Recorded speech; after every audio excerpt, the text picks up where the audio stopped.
আসসালামু আলাইকুম। আমি বগুড়া জেলার ছেলে। 01 পেজে এই ভিডিওটি আমার পেয়ে যাবেন। যাই হোক, কথা বলবো কৃষিকাজের নিয়ে। কারণ কৃষিকাজে ভরে না কৃষকের মন, তাজা হয় কিছু সংখ্যক দালালের পকেট। কেমন দালালের পকেট তাজা হয়?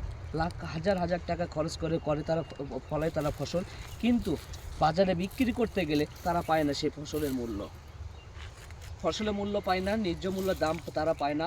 কিন্তু কিছু সংখ্যক দালাল আছে, সে দালালের পকেট হয় তাজা। কৃষক সারা জীবন হাই হাই কপালে হাত দিয়ে চলে যায়।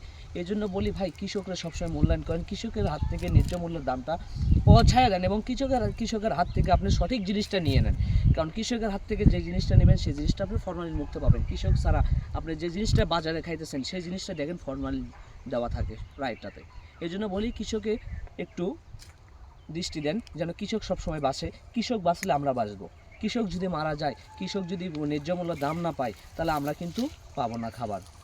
এক সময় চলে আসবে যে খাবারের সংকট খুব কমে যাবে, কিন্তু কৃষক থাকবে না। কারণ কৃষক যদি না থাকে, দেশটাই অচল।